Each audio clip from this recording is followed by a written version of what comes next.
오늘 우리 대림절 네 번째 주일 빛으로 오신 그 주님의 평화와 은총이 저와 여러분 모두에게 넘쳐나시기를 간절히 바랍니다.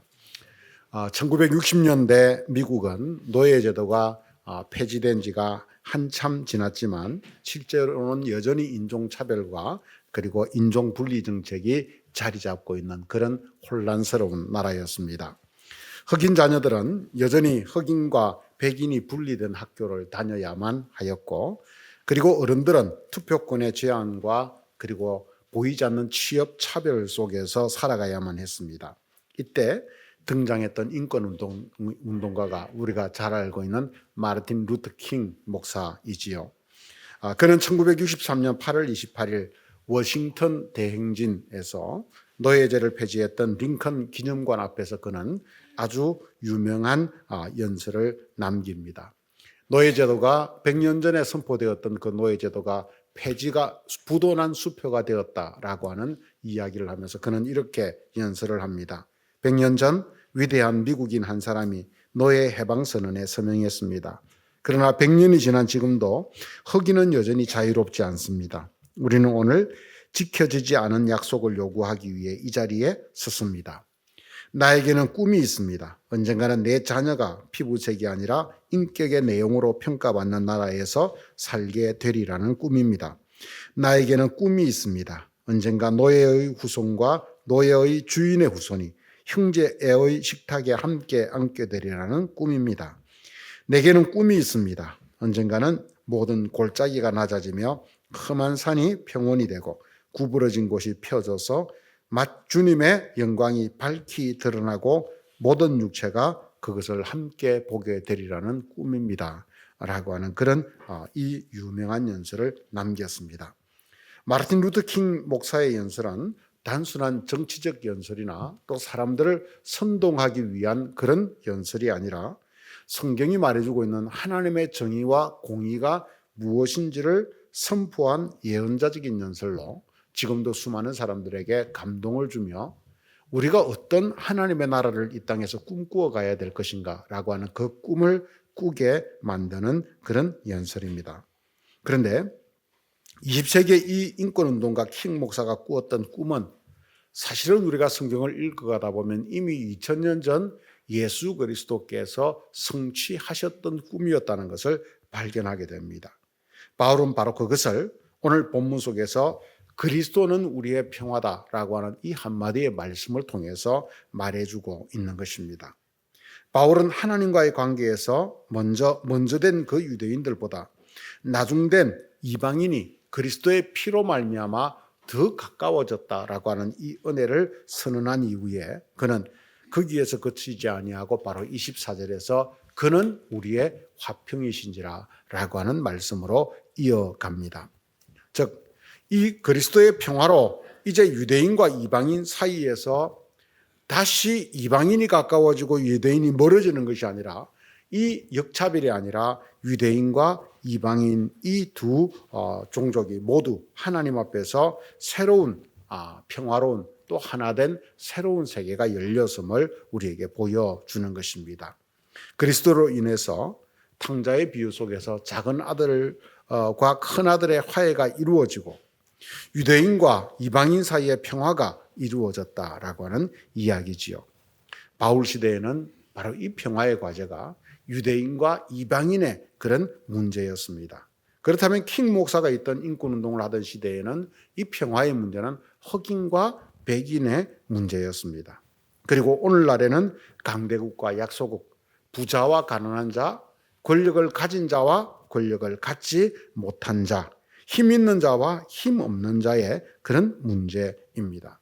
왜냐하면 우리 인간의 사이에는 언제나 갈등과 분열, 그리고 폭력, 전쟁이 존재하기 때문입니다. 그럼에도 불구하고 그리스도가 우리의 평화라고 하는 말은 그리스도가 바로 그런 우리 사이에 계시다라고 하는 말씀입니다. 평화의 신 주님은 사람이 구분지은 계층 사이에, 사람이 선을 그어놓은 종족과 종족 사이에, 그리고 나와 너 사이에, 그리고 하나님과 사람 사이에 그리스도는 계십니다.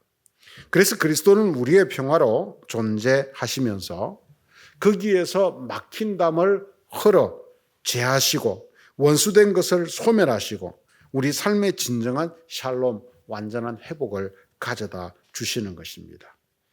우리는 지난주에 이 평화가 유대인과 이방인 사이에 이루어진 것을 함께 보았습니다. 주님은 십자가에서 당신이 모든 질고를 대신 지심으로 율법으로 인한 반목과 그런 질시의 담을 헐어버리셨기 때문입니다. 그래서 유대인과 이방인이 하나가 되게 만들었습니다. 그리고 지금도 주님은 그 유대인과 이방인의 하나됨처럼 또 탕자의 비유에 나오는 큰아들과 작은 아들 사이의 그런 하나됨처럼 주님은 우리들에게 여전히 화해의 평화의 손길로 남아 계시는 것입니다. 그리스도의 평화는 그래서 나와 너 사이에, 유대인과 이방인 사이에, 그리고 큰아들과 작은아들 사이에 이루어지는 그런 1대1의 즉 1 더하기 1의 평화인 것입니다. 요즘식으로 하면 1+1이 되었다라고 하는 이야기지요. 우리는 장을 보러 가면 언제나 이 1+1이라고 하는 단어, 이 숫자를 보면 1 더하기 1을 보면 눈이 확 뜨입니다. 그래서 꼭 필요하지 않아도 우리는 그 앞에서 갈등을 합니다. 야, 이것을 살까? 왜냐하면 그 하나를 사면 둘이 되기 때문입니다. 이게 1 더하기 1의 묘미입니다. 그런데 오늘 본문은 그리스도로 말미암아 이루어진 이 1 더하기 1을 전혀 다른 차원에서 우리들에게 계산하며 말씀을 해주고 있습니다. 15절의 말씀을 같이 한번 읽어봅시다. 법조문으로 된 계명의 율법을 폐하셨으니 이는 지어 화평하게 하시고. 여러분, 그리스도께서 막힌 담 율법을 자신의 육체로 무너뜨리셨습니다. 우리 사이에 있는 그 벽을 허무셨습니다. 그래서 유대인과 이방인 사이에 평화와 회복이 임했습니다. 유대인과 이방인 사이에 1 더하기 1이 되었다. 그것이 그리스도의 평화다라고 하는 이야기입니다. 그런데 그 결과가 어떻게 나타납니까? 이 둘로 자기 안에 한 새 사람을 지어 화평하게 하시고라고 그렇게 말씀을 합니다. 즉 유대인과 이방인 1 더하기 1이 되었는데 거기서 나오는 것이 둘이 아니고 한 새 사람 하나라는 것입니다. 전혀 다른 둘을 더했는데 그 속에서 한 새 사람이 나왔습니다. 새로운 피조물이 나온 것이지요. 이것이 바로 그리스도가 우리의 평화가 되신다는 진리의 골간이고 그리고 그 복음의 신비인 것입니다. 그래서 우리의 삶에 새 생명의 역사를 하나님께서 이 인류 역사 속에서 새롭게 열어 가시고 시작하셨던 것입니다. 십자가로 막힌 담을 허물고 율법을 폐지하는 파괴적인 것 같아 보이는 바로 그 작업이 오히려 건설적이고 창조적인 그리고 분열이 아닌 하나 된 새 생명을 탄생시켰습니다. 1 더하기 1이 2가 아니라 1이 되었습니다. 어떻게 이런 일이 일어납니까? 오늘 16절을 함께 읽어봅시다. 십자가로 이 둘을 한 몸으로 하나님과 화목하게 하려 하심이라. 원수된 것을 십자가로 소멸하시고 또 오셔서 먼 데 있는 너희에게 평안을 전하셨으니. 여러분, 답이 어디에 있습니까? 이 계산법이 어디에서 나왔습니까?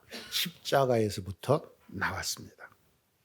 그리스도의 십자가로 이 둘을 한 몸으로 만들었다라고 말하고 있습니다. 그래서 그리스도의 십자가 복음은 이 세상에 새로운 한 새 사람을 탄생시키는 창조의 원리가 되었습니다. 왜냐하면 십자가는 우리 사이에 원수된 것을 소멸하는 불이기 때문입니다.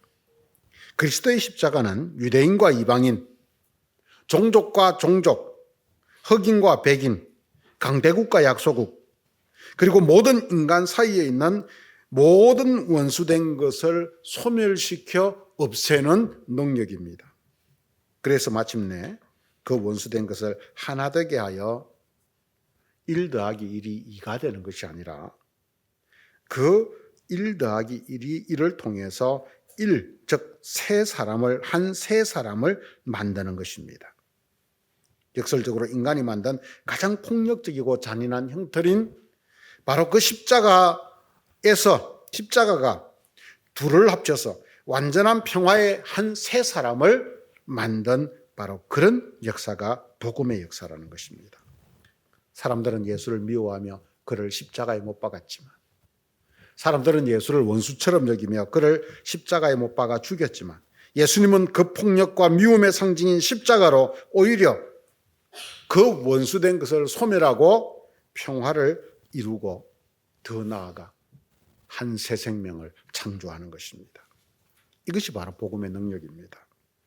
그래서 복음 안에서 1 더하기 1은 1입니다. 자본주의 사회 속에서 1 더하기 1은 2입니다. 그러나 복음 안에서 이루어지는 1 더하기 1은 하나다라고 하는 이야기입니다. 십자가에서 그리스도의 몸이 찢기심으로 유대인과 이방인이 하나로 합성되었어요. 그들이 만났습니다. 더해졌습니다. 그리고 그리스도의 십자가로 말미암아 새롭게 창조된 그 하나를 오늘 본문은 우리들에게 분명하게 한 몸, 한 세 사람이라고 말해주고 있는 것입니다.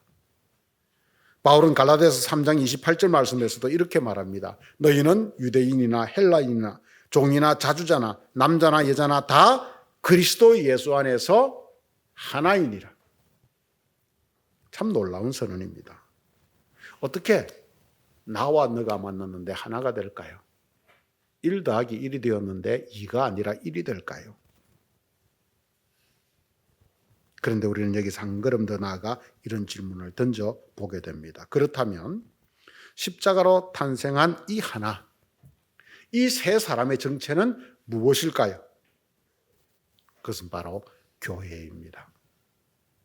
바울은 지금 유대인과 이방인의 갈등 속에서 세워진 그리스도의 십자가 이야기 속에서 우리들에게 교회의 정체성이 무엇인지를 한마디로 보여주고 있는 것입니다. 교회는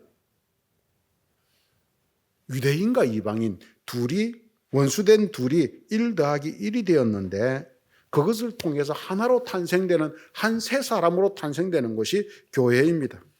그래서 교회는 무엇인가? 교회는 하나됨입니다. 교회의 신비, 교회의 교회다움은 둘을 합쳤는데 하나가 되는 것입니다. 100을 합쳤는데 하나가 되는 것입니다. 1000을 합치고 10,000을 합쳤는데 거기에서 하나가 탄생되는 것입니다. 바로 이 하나 되는 원리에 교회의 신비가 있습니다. 이 하나됨의 신비 속에 바로 교회의 교회다움이 들어있는 것이지요. 그래서 바울은 교회의 첫 번째 특성을 우리들에게 하나됨이다라고 말하는 것입니다. 그것도 그리스도 안에서 새롭게 창조된 한 새 사람이라고 그것을 생명으로 우리들에게 말해주고 있습니다. 그러므로 새 성전인 교회는 그 속에 막힌 담이 없는 곳, 그래서 하나님 앞에서 한 몸, 한 새 사람인 것입니다. 여러분, 에베소서를 우리가 읽어가다 보면 에베소서의 가장 핵심적인 가르침은 바로 교회에 대한 이야기입니다. 그래서 에베소서는 교회론입니다. 그래서 저는 우리가 교회를 짓는 이 시기에 일부러 의도적으로 여기에 맞추어서 사실은 에베소서 강해를 시작하였습니다. 저와 여러분들이 함께 이 에베소서를 읽어가며 우리가 짓는 교회가 무엇인가라고 하는 것을 함께 돌아보고자 하기 때문입니다. 그래서 우리가 건물로서 교회를 짓는 것과 함께 우리 공동체가 진정 교회로 지어져가는 시간을 함께 가지고 싶기 때문에 저는 사실은 이 에베소서를 우리가 교회를 짓는 이 중차대한 시간 속에서 함께 나누고 있는 것입니다. 우리가 진정한 교회로 지어져 가는 건물만이 아니라 우리 공동체가 진정한 교회로 지어져 가는 그런 시간을 가지고 싶었기 때문입니다. 바울은 1장에서 우리들에게 하늘에 속한 신령한 복과 그 은혜를, 그 광대한 복을 우리들에게 말하면서 결론적으로 무엇을 말해주는가? 교회를 말해주고 있습니다. 그래서 1장 마지막 절인 28절에서 교회는 그의 몸이니 만물 안에서 만물을 충만하게 하시는 이의 충만이니라 라고 해서 하나님의 은혜가 결국 교회를 통해서 한 몸을 통해서 나타난다는 것을 말해줍니다. 1장의 결론은 교회는 그의 몸입니다. 그리고 오늘 지금 우리가 읽고 있는 2장의 마지막 부분에 이르렀어도 이야기의 결론은 교회입니다. 은혜를 말하면서 그 결론이 교회입니다. 그래서 15절에서 한 세 사람, 16절에서 한 몸인 교회를 우리들에게 말해주고 있습니다. 그리고 이어지는 뒤의 말씀도 결국 교회란 무엇인가라고 하는 것을 우리들에게 들려주고 있습니다. 1 더하기 1이 1이 되었다. 그게 교회다. 이것입니다. 그래서 4장에서 우리가 교회를 어떻게 지켜가야 할 것인지를 바울은 이어서 연결해서 말해주고 있는 것입니다. 하나됨을 지켜가는 것. 이 1 더하기 1이 된 이 결론을 지켜가는 것이 교회의 최고의 과제이기 때문입니다.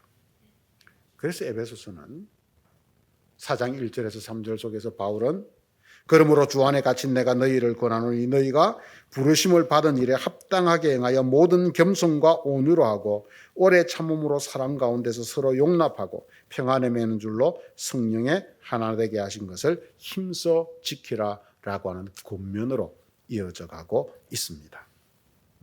에베소서에서 감옥에 있던 바울은 이 편지를 쓰면서 자기의 인생의 마지막이 다가오고 있다는 사실을 인지하면서 그는 마치 교회의 유언처럼 교회가 무엇을 지켜가야 될 것인가라고 하는 것을 권면하는데 바로 그것이 성령이 하나 되게 하신 것을 힘써 지키라라고 하는 이 하나됨의 사명입니다.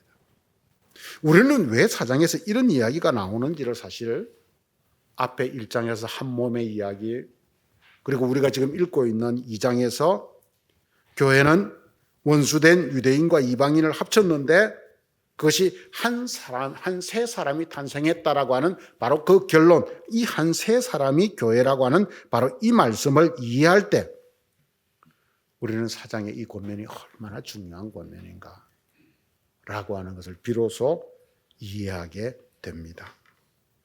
아니, 교회에서 우리가 우선적으로 지켜야 할 것이 무엇인지를 우리는 여기에서 분명하게 발견합니다. 우리가 교회에서 가장 우선적으로 지켜야 할 것이 무엇입니까? 교회의 교회다움 속에서 우리가 가장 먼저 본질적으로 이루어가야 될 것이 무엇입니까? 성장입니까? 물론 성장도 있어야 됩니다. 우리가 하는 어떤 사업들입니까? 물론 사업도 있어야 됩니다. 건물입니까? 물론 우리에게 예배를 드리는 소중한 이 건물, 공간이 우리에게 있어야 합니다. 그런데 그보다 더 중요한 본질, 교회는 하나됨을 지켜가야 된다. 이것이 바로 이 에베소서의 가르침이다 라고 하는 이야기인 것입니다. 한 몸을 지키는 것입니다. 즉, 한 몸을 지킨다는 것은 우리가 이 1 더하기 1이 하나가 되었다라고 하는 한 세 사람이 되었다라고 하는 이 한 세 사람의 모습을 가지고 지켜가는 바로 그것이 교회의 교회됩니다. 라고 하는 이야기입니다. 그런데 안타깝지만 여러분, 교회의 역사는 참 역설적입니다. 왜냐하면 교회의 역사는 끊임없는 분열의 역사이기 때문입니다. 더구나 한국 교회는 교단과 교단의 분열, 교회와 교회의 분열이 이 길지 않은 기독교의 역사 속에서 끊임없이 일어났습니다. 그리고 지금도 진행 중입니다. 우리가 속한 흥의 지역만을 예를 들어보아도 사실 그렇습니다.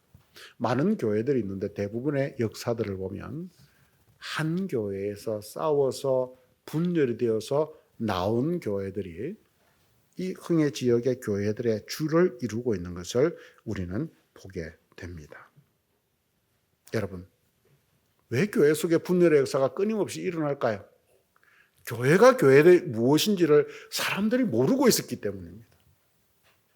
또 더 나아가서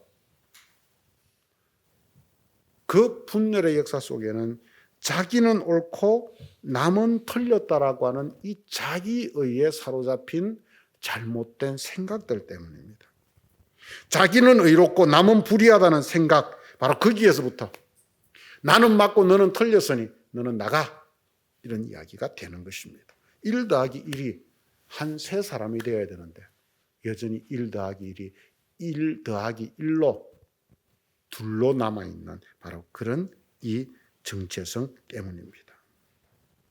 그래서 자칭 의의 사도가 되어서 자기의 생각과 신앙관이 조금 다른 사람들을 책망하거나 정죄하거나 쫓아내는 그런 일들이 비일비재하게 일어나는 것입니다. 안타까운 것은 지금도 멀지 않은 우리의 이 지역들 속에서 이런 갈등의 소식들이 목회를 하는 저에게는 정말 안타깝게 끊임없이 들려오고 있습니다. 심지어는 자기는 옳다고 여기면서 남의 잘못을 의도적으로 추적하고 찾아내어서까지, 조사를 하고 찾아내어서까지 들추어내는 사람들이 있다는 소식을 들으면서 저는 정말 마음이 아팠습니다. 그리고 그것으로 목회자를 공격하거나 혹은 성도들을 공격하거나 그렇게 하여서 교회의 하나됨을 해치는 사람들이 있는 것입니다. 그러면서 자기는 나는 의로워서 이 교회를 의롭게 지켜가는 사람이야 라고 하는 그런 생각들을 가지고 있는 듯이 보입니다. 하지만 저는 오늘 이 에베소서를 보면서 그런 사람들에게 묻고 싶습니다. 아니, 오늘 우리들이 혹이라도 그런 생각을 조금이라도 가지고 있다면 정말 그런 분에게 묻고 싶습니다. 도대체 교회가 무엇이라고 생각을 하십니까? 그 교회 속에서 그러면 우리는 무엇을 해야 되는 것일까요? 그리고 또 이렇게 묻고 싶습니다. 예수님은 세상을 청소하러 오셨을까요? 아니면 세상을 구원하러 오셨을까요? 제 친구가 목회를 하면서 그 젊은 시절 정의감에 사로잡혀 있는데 교회 속에서 교회를 목회를 해 가다 보니 여러 가지 불의한 일들을 많이 보았습니다. 그래서 자기 형에게 한번 그런 고민을 털어놓았더니 형이, 목회도 하지 않는 평신도인 형이 목회자인 동생에게 이렇게 묻더랍니다. 야, 예수님이 세상을 청소하러 왔냐? 이 한마디에 이 친구는 정말 뒤통수를 맞은 듯이 그 자기에게 목회가 무엇인지에 대한, 교회가 무엇인지에 대한 새로운 깨달음이 왔다는 고백을 한 적이 있었습니다. 여러분은 무엇이라고 생각하십니까? 예수님이 세상을 청소하러 오셨다면 예수님이 십자가에 죽으실 필요가 없었습니다. 예수님은 노아의 홍수처럼 세상을 물이나 불로 썰어버렸으면 됩니다. 그러나 예수님은 세상의 모든 불의와 죄와 안타까운 이 허물들 가운데 주님이 그 십자가를 대신 지시는 길을 선택하셨습니다. 무엇입니까? 구원하는 것이 목적이라는 이야기죠. 주님이 십자가에서 모든 원수된 것을 소멸하셨다는 말은 우리의 죄들과 죄성을 당신의 희생을 통해서 덮고 용서하셨다라고 하는 말입니다. 주님은 죄와 원수된 더러운 것으로 얼룩진 우리의 모든 잘못을 십자가의 보혈로 덮고 용서하셔서 한 새 사람을 만들었습니다. 그것이 교회입니다. 그런데 우리는 거기에서 당신이 옳니 내가 옳니, 당신이 맞니 내가 맞니 라고 하는 것을 가지고 싸우는 것입니다. 우리가 완벽한 사람이어서 우리가 새 사람이 된 것이 결코 아닙니다. 그리스도의 복음의 능력 때문에, 십자가의 그 능력 때문에, 십자가의 은혜 때문에 우리는 새 사람이 된 것입니다. 하나가 된 것입니다. 그러므로 복음을 믿고 아는 사람은 이 하나됨을 지켜가는 사람이지 그것을 헛떨어뜨리는 사람이 아닙니다. 복음을 믿고 아는 사람은 사랑으로 남의 허물을 덮는 사람이지 남의 허물을 조사하고 들추어내는 그런 사람이 결코 아닙니다. 오늘 본문에서 십자가에서 한 새 사람을 창조하셨는데 그것이 교회다 라고 바울이 가르친 것은 이 교회의 신비가 하나됨 속에 있다는 것을 우리들에게 말해주고 있는 것입니다. 그래서 바울은 4장에서 이 하나됨을 지키기 위해서 4장 2절에서 모든 겸손과 온유로 하고 오래 참음으로 사랑 가운데서 서로 용납하라고 말씀합니다. 나중에 우리가 4장을 읽으면서 이 말씀에 대해서 더 자세히 우리가 이야기하겠지만 한 세 사람을 지켜가는 데는 그 속에 수많은 것들이 사실은 오고 가야 됩니다. 그런데 무엇이 오고 가야 되는가? 겸손과 온유와 오래 참음과 용납이 오고 가야 된다라고 하는 이야기입니다. 그리고 그 앞에 모든이란 수식어가 붙어 있습니다. 겸손은 남을 나보다 낮게 여기는 마음입니다. 즉 다시 말해서 나는 옳고 당신은 틀렸다는 것은 교만이고 내가 옳을 수도 있는데 당신이 나보다 더 옳을 수 있다. 내가 틀렸을 수 있고 당신이 옳을 수 있다라고 하는 마음이 겸손입니다. 온유, 오래 참음, 사랑 가운데 용납은 상대방이 잘못이 없다는 말이 아니라 상대방이 여전히 허물이 있고 부족한데 그 잘못과 부족함이 있음에도 불구하고 그를 용납하는 마음을 가지는 것입니다. 그런데 이게 쉽지 않습니다. 그래서 오래 참음, 인내라고 하는 것을 말하고 있는 것입니다. 그래서 오래 참음이 필요합니다. 이럴 때 우리는 마침내 주님이 1 더하기 1은 1이다. 그것이 교회다. 라고 하는 이 교회의 하나됨을 지켜가는 바로 그런 사람들이 되는 것입니다. 그런데 오늘 본문은 여기서 한 걸음 더 나아갑니다. 여기에서 1 더하기 1이 된 세 사람, 즉 교회가 나아갈 길을 16절 말씀 속에서 이렇게 말합니다. 같이 읽어봅시다. 십자가로 이 둘을 한 몸으로 하나님과 화목하게 하려 하심이라. 우리는 이 1 더하기 1이 될 때 그 다음 어디로 가는가? 바로 그 한 세 사람이 하나님과 하나 되는 자리, 다시 하나님과 1 더하기 1이 되는 자리로 나아간다라고 하는 말입니다. 그리고 그것이 우리 믿음의 순서라고 말해주고 있는 것입니다.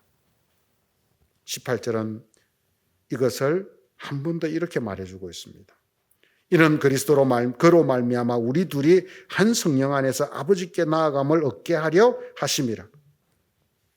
우리가 1 더하기 1이 될 때 마침내 하나님과 화목하게 되는 1 더하기 1의 자리로 나아갑니다. 우리의 1 더하기 1이 먼저입니다. 그리고 그 다음에 하나님과 화목한 하나님과 1 더하기 1의 자리로 나아가는 게 신앙의 순서란 말입니다. 그 후 마침내 우리는 나와 너가 만나고 그 나와 너가 하나 되어서 하나님과 만날 때 그 만남을 통해서 새 사람이 되어 세상을 향해 나아가는 것입니다. 이것이 세상의 빛이고 소금인 교회인 것입니다. 그러므로 우리는 세상을 향해 하나님 나라의 꿈을 꾸며 나아가는 평화의, 우리의 평화이신 그리스도를 전하는 이 평화의 사도들이 되어야 하는 것이지요. 사랑하는 성도 여러분, 교회는 1 더하기 1이 2가 되는 것이 아니라 1 더하기 1이 1이 되는 것입니다. 1 더하기 100도 1이 되는 것입니다. 이것이 바로 우리의 평화이신 그리스도께서 이루어 주신 역사입니다. 마르틴 루터 킹 목사는 바로 이 복음의 비밀을 알았습니다. 그래서 세상 사람들에게 나서서 나에게는 꿈이 있습니다 라고 말하면서 그는 그리스도 안에서 마침내 이루어질 온전한 평화의 꿈을 세상에 선포하고 있는 것입니다. 노예의 자녀였던 자기들의 후손들만이 잘 되는 세상이 아니라 노예의 자녀였던 우리의 자녀와 노예의 주인의 자녀였던 저 백인의 자녀가 함께 한 자리에 앉아서 형제가 되는 것이 바로 하나님 나라다라고 하는 것을 그는 선포하고 있는 것입니다. 여러분, 우리도 같은 복음을 믿는 사람들로서 이 하나됨의 꿈을 가진 사람들이 되십시다. 그리고 그리스도의 십자가로 한 몸으로 탄생한 이 교회의 하나됨을 우리는 지켜갈 수 있는 사람들이 됩시다. 우리 중에 누군가 실수할 수 있습니다. 누군가 잘못할 수도 있습니다. 또 저도 저를 포함해서 정말 부족할 수 있습니다. 조금 틀릴 수 있습니다.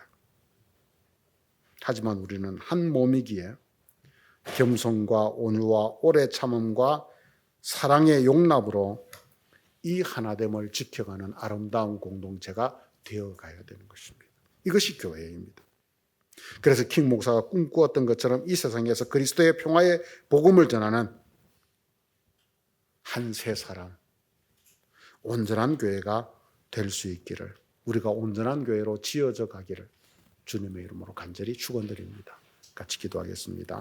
하나님 은혜를 감사합니다. 오늘도 우리가 주의 말씀을 보면서 주의 말씀을 다시 한번 아버지 하나님 우리가 참 돌아봅니다. 이 말씀을 통해서 주님 교회가 무엇인지를 우리는 다시 한번 더 깊이 깨달았습니다. 유대인과 이방인 이 둘이 그리스도의 평화 십자가 앞에서 합쳐졌는데 1 더하기 1이 한 세 사람 새로운 생명이 되었다는 사실을, 일이 되었다는 것을 우리는 보았습니다. 바로 그것이 교회라는 것을 우리는 다시 한번 오늘도 이 말씀을 통해서 깨닫습니다. 주님, 악한 영들은 서로의 잘못을 덜추어내며 그 하나됨을 깨뜨리기 위해서 끊임없이 교회를 유혹하지만 우리는 그리스도 안에서 겸손과 오래 참음과 용납을 통해서 그 하나됨을 지켜가는 사람들이 되어야 한다는 바로 이것을 주님 우리가 기억하고 우리의 하나됨을 통해서 하나님과 하나 되는 자리로 나아가고 하나님과 하나 되었을 때 바로 이 세상을 향해서 새로운 창조물, 새로운 피조물인 교회로 세상을 평화의 세계로 바꾸어 갈 수 있는 그런 주인공들이 되도록 인도하여 주시옵소서. 예수님의 이름으로 기도드렸습니다. 아멘.